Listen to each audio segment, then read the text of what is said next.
Well, church, today we are in our fifth week, I believe, on the series called Clarity. And, I've talked about this week after week.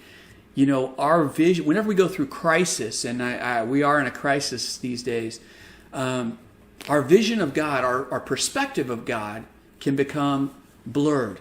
And part of that is, what I mean by that is we see God differently than he truly is. You know, we're sick, and so we kind of go, well, I thought God was a loving God, but why am I dealing with this? Why am I going through this? You know, I'm in a financial struggle. Why, if God is a God that provides, if God is the God that promised to take care of my needs, why am I struggling?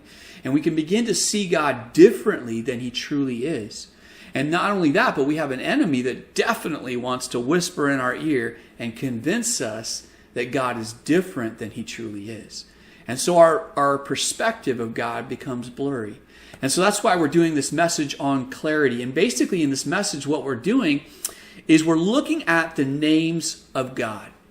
Because the names of God, what they represent, are an aspect of God's character. I don't know if you know this, but God goes by many different names in the Bible.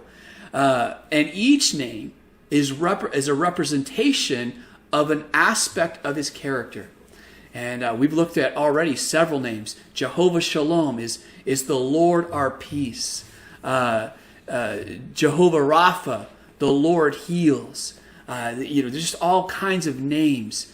Jehovah Nisi, the Lord our banner, right? We've just looked at all these different names that represent an aspect of God's character. Jehovah Rapha means the Lord heals. He is a healer God. We talked about that, I believe, last week.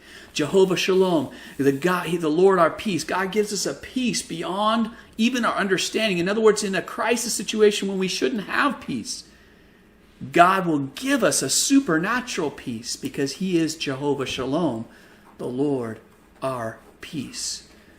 And so it's amazing.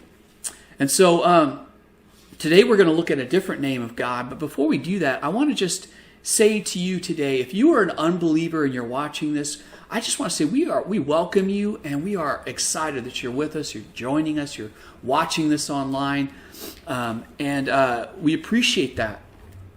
And I want you to feel safe in coming and joining us and asking questions about God, even if you don't yet believe in God. You're seeking answers, and you're seeking, and so it's okay to ask questions. It's okay to wonder, and please feel free to do that. And we would love to help you on your journey.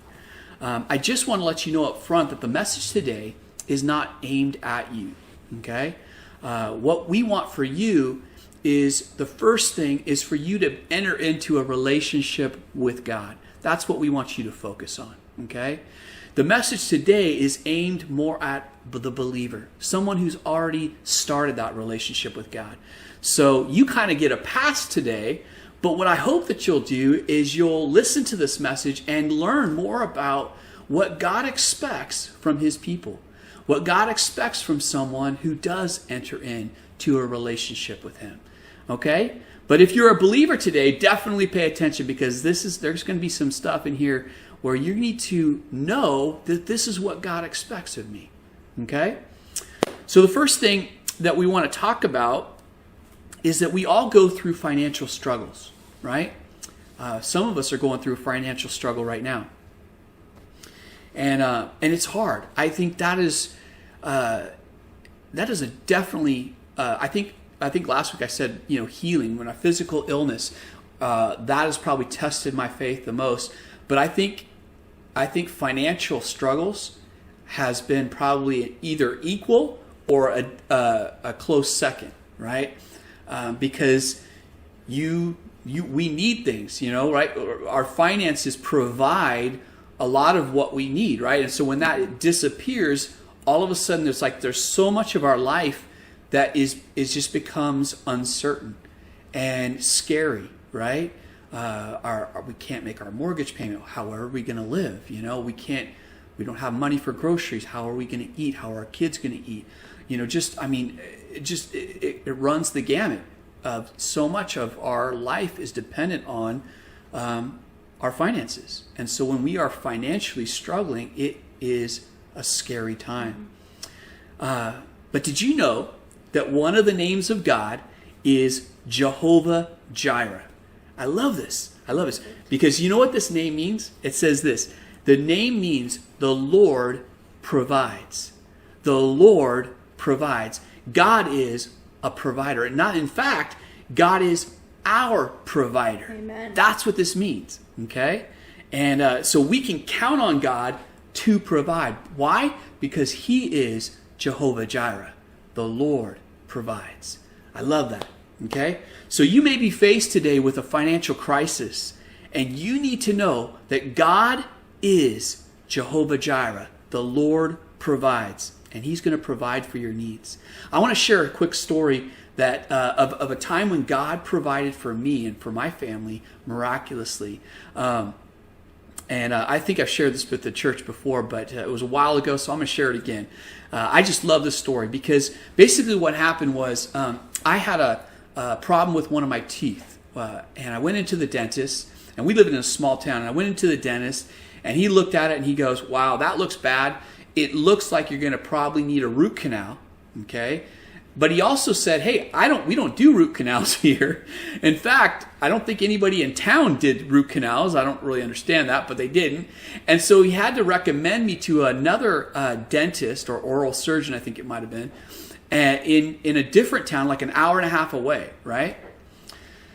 And so when I heard that, I knew root canals are expensive. We had insurance, but it wasn't great insurance. And so I'm just like going, I don't know how this is going to work. So I really decided, okay, I'm going to pray for healing, right? Because we talked about this last week. God is a healer, right?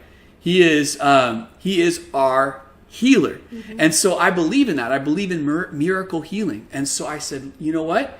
I'm going to pray for healing because God can do that. And I obviously need it because I don't have the funds to pay for a root canal. And so I'm like, okay, God, I'm praying for healing. I'm believing you for healing. And so I just kept praying that. Like day after day, I'd pray over my tooth and I'd just say, God, you need to take care of this. And so my expectation was that when I went to this appointment with this new dentist down an hour and a half away, that he would just be like, he'd take maybe an x-ray or something and he'd be like, wow, I don't even know what this other dentist was talking about. Your teeth are fine. And so I just kept believing, I just kept trusting, and I went to this dentist, and he did the x-ray and everything, and it didn't come back negative. He says, yep, you need a root canal. And I'm like, okay, I still trust God. There's a reason God's doing this. And so he says the bill's going to be about $1,000. I believe that was my portion, about $1,000. Or it might have been that total, but there's a hefty part of that was our portion, right? And I'm just going, man, God, I don't know how this is going to work.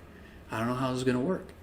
And so I left there, but I just decided, I realized, okay, I prayed for healing, and you haven't healed me yet. Now, you can still heal me, I know that. But I began to kind of open myself to the Lord and listen to what He wanted to do. And I sensed in my spirit that God didn't want to heal me miraculously. He wanted to heal me differently, in a different kind of way. And so I said, okay, I trust you, Lord. And so I kind of changed my prayer and I said, Lord, I pray that you would heal this, but I pray that if you want to heal it through this dentist, that you would provide. Lord, you pay the bill. You pay the bill, not me, you pay it. And I didn't say that meanly or disrespectfully, but I just said, Lord, please, you do this because we don't have it. I don't know how we're going to take care of it. And I just kept praying that. And nothing happened. Nothing happened, right? And so I finally went to the appointment, and I'm just kind of like, oh my gosh, Lord, I don't know how I'm going to pay for this, but somehow, you need to cover this. And I just kind of kept walking through this, and I got to the office, and he decided he's going to do the procedure, but his receptionist said to me, she said, as far as the copay, right, which was going to be hundreds and hundreds of dollars, right? She said, you know what? He's a nice guy. She's talking about the dentist. He's a nice guy, and you're a nice guy. And so he's just going to call it even. Whatever the insurance pays, that's all it's going to cost. Maybe you're going, well, yeah, you're a pastor, so he was probably just figuring, he's gonna bless you. I don't think he knew that I was a pastor. It never came up. The only thing I think I might have written it on my chart, but I don't even know if he read that. And he never said anything to me about me being a pastor. So nothing was ever talked about. All I know is when I walked into that office, he decided he was going to waive my portion of the fee. And so what that tells me is God provided. Even if he knew I was a pastor, who cares? The fact is, how many times has that happened? I've been to plenty of dentists and they've never waived the fee, right? Okay? God provided for me. I prayed, I sought him, and he took care of it. That's the kind of God that we serve. Yes. That's the kind of God. He is Jehovah Jireh. The Lord provides. And God promises throughout Scripture to provide for his people. But there's a premise to every promise. Okay? A premise is something that must be done before the promise can be realized. Okay? So God makes promises and says, hey, I'm going to provide for my people. But that doesn't just mean he's going to provide for his people no matter what. It means that there are some things that his people need to do first, and then the promise will be realized. God will fulfill his promise to them and provide. Okay? So there's always a premise to every promise. And the premise that must be fulfilled by you and I before God will provide for us can be summed up in this one statement. We must be faithful with what we have before God will give us more. We must be faithful with what we have before God will give us more. So let me ask you this question. What are you doing with what God has already given you? What are you doing with what God has already given you? How you handle what God has already given you will determine if God will give you any more. So let's look at what we need to do in order to be faithful with what God has given us. And we can see this from a story of the very first time that God reveals himself as Jehovah Jireh, the Lord provides. And the story is of Abraham. Okay, we're back with Abraham. We talked about Abraham a couple weeks ago, right? And so God first reveals himself as Jehovah Jireh, the Lord provides, to Abraham. And Abraham gives us a great example of what we need to do in order to receive God's blessing and his provision. Okay? Abraham was a godly man. Okay? He was a godly man and he had the right attitude. And it's the attitude that you and I need to adopt if we're going to see God provide for us. Okay? So let's talk about this story. Basically, Abraham faced a crisis. You see, for a long time, God had promised to give Abraham a son. We talked about this a couple of weeks ago. And God promised that through his son, he would make Abraham the father of many nations, right? And it wasn't until Abraham was like 100 years old that God finally fulfilled the promise and gave Abraham his son. Now, of course, Abraham just cherished this son of his. And his son's name was Isaac, right? Abraham cherished him. He was just like, he probably spoiled the kid. I don't know. But Isaac was Abraham's pride and joy, right? But one day God came to Abraham and tested his faith and tested his obedience. And let's read the story together. Here it is in Genesis chapter 22, 1 through 18. And it says this. Again, that's Genesis chapter 22, 1 through 18. And it says this. Sometime later, God tested Abraham's faith. Abraham, God called. Yes, he replied, here I am. Take your son, your only son, yes, Isaac, whom you love so much, and go to the land of Moriah. Go and sacrifice him as a burnt offering on one of the mountains, which I will show you. The next morning, Abraham got up early. He saddled his donkey and took 2 of his servants with him, along with his son Isaac. Then he chopped wood for a fire, for a burnt offering and set out for the place God had told him about. Now, this is just an incredible story, and maybe if you're an unbeliever and you're reading this story right now, you're probably freaking out. You're like, what? God said what? Don't worry. It all works out in the end, okay? Trust me. Let's get through the whole story before you make any judgments, okay? Again, God was testing Abraham. But the thing that I want you to focus on is Abraham's attitude. Because it's the attitude of Abraham that you and I need to adopt. It's that same attitude. Because I want you to look at this. God commanded him to give up his only son, his prized possession, his one and only son, and said, I want you to sacrifice him, kill him on an altar that I will tell you about. And I want you to see how he responds. Abraham didn't cry out and say, God, what are you, crazy? No, I'm not giving you my son. I'm not giving up my son. He's mine. And you have no right to ask me that. You have no right to ask that of me. That's a response that probably a lot of us would have expected, right? And maybe even given ourselves. You know what? God, you shouldn't ask me of that. That's not okay. That's not right. You don't have the right. It's mine.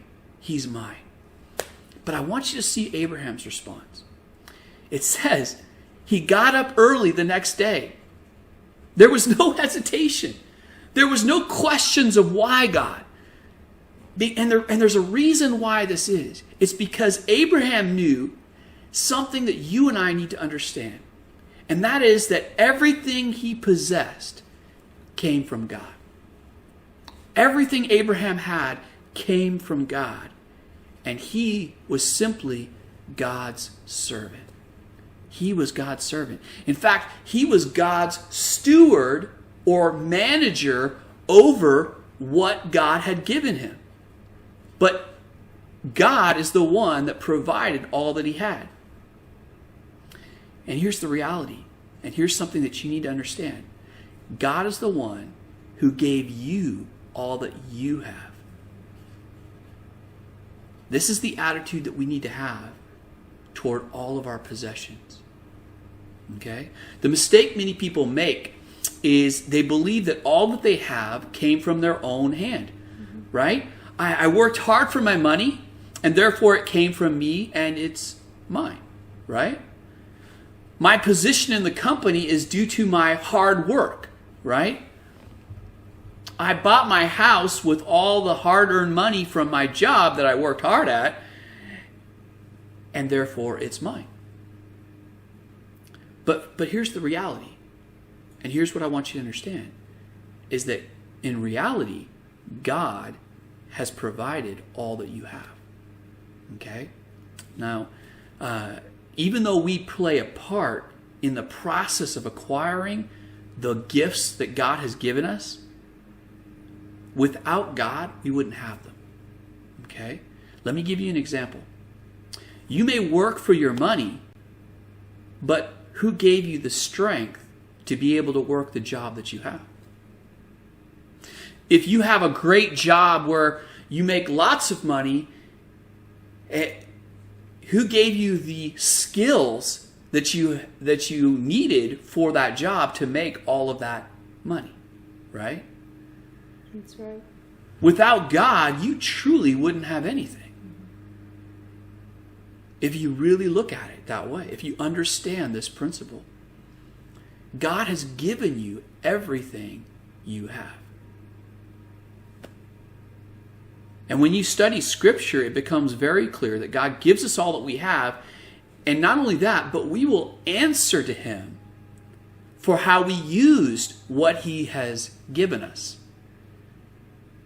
So because God expects us to use, and the reason is because God expects us to use what He's given us in ways that make Him proud and pleased, right? So God has given us all the money that we have. He's given us all the possessions we have. Everything we have, he's given us, but we are basically his stewards. And he says, okay, I've given this to you. Now I want you to use it in ways that make me proud and pleased. Okay? So we are God's steward of what we have. And see, this is what Abraham believed. This is what he understood. And this is why he was able to wake up when God said, I want you to sacrifice your son, your prized possession, your wonderful only son. I want you to sacrifice him. Abraham was like, yes, sir, I'm on my way. Because he understood this principle. There's a story in Scripture that Jesus tells that illustrates this point of being a steward. And this is what he says in Matthew chapter 25, verse 14 through 19. And it says this, again, the kingdom of heaven can be illustrated by the story of a man going on a long trip. So again, what Jesus is doing is he's telling a story that illustrates what heaven is like, okay? Or what it will be like for us. And this is what he says. A man goes on a long trip, and he called together his servants and entrusted his money to them while he was gone. He gave 5 bags of silver to one, 2 bags of silver to another, and 1 bag of silver to the last, dividing it in proportion to their abilities. He then left on his trip. The servant who received the 5 bags of silver began to invest the money and earned 5 more. The servant with 2 bags of silver also went to work and earned 2 more. But the servant who received the 1 bag of silver dug a hole in the ground and hid the master's money.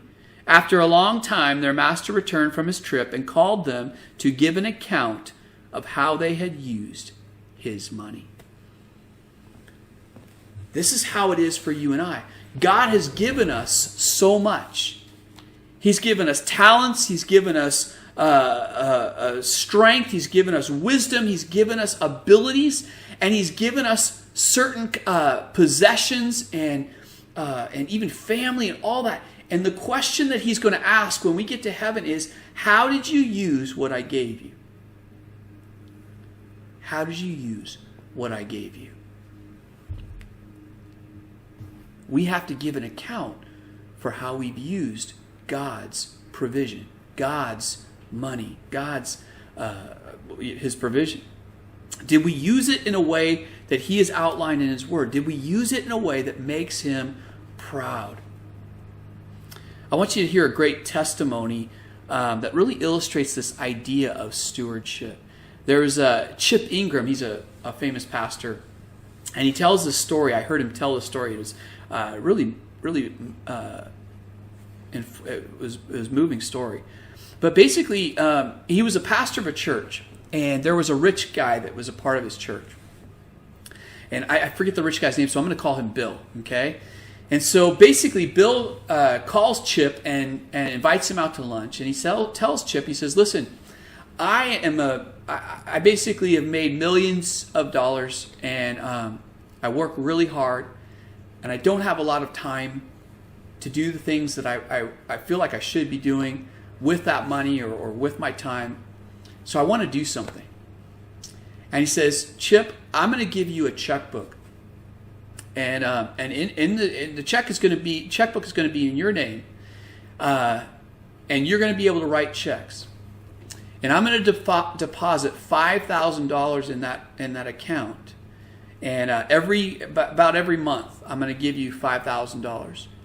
And you are able to use that however you feel it needs to be done. It needs to be used, but it's for ministry purposes. Okay? And so whatever you feel like, if there's a need that comes across your desk, or you hear about a need, if you write the check and give it. Okay? And then after at the end of the month, we're going to come back together and we're going to meet and talk about, and you share with me all the things that you did with that $5,000. And so Chip does, and he does this, and what he's, and I'm going to cut it short, but what he saw was month after month, when he would go to meet with Bill and discuss what he did with the money, he started to notice that there were certain things that excited Bill, Certain ways that Chip had spent the money that really got his attention, made him sit up in his seat or made him ask questions, and he was really engaged. And so what Chip began to do is he started to realize, okay, I'm going to focus on those things. So from now on, so when he started learning that, he started saying, okay, Bill really gets excited when it comes to teenagers and helping teenagers. And so, man, I'm going to focus the majority of the next $5,000 in the area of helping teenagers or single moms or whatever it was that excited Bill. And so that is just a great illustration of what it's like for you and I. You see, the truth is, even though Chip was given a checkbook, it really wasn't his money, right? It was Bill's money. But Chip had the ability to write checks and use that money as he felt like it needed to be used, but in ways that he knew Bill wanted it to be used, right? So Chip had to ask the question, what would Bill want me to do with this money that I have? With this money that he's given me? What does Bill want? How would Bill feel if I gave it in this way or if I did it in this way? And that's how he used the money. And that's exactly what we need to do. We need to go, okay, I have this money that God has provided for me. I have this great paycheck or I have this house or I have this car or whatever it is. How can I use it to make God proud? How can I make him happy with what he has given me? Because it's truly his. He is the one that gave it to me. Now, how can I use it to make him proud? And I just want to encourage you, that's what you and I need to come to, is that place of understanding where we understand that we are just God's stewards. We're his managers.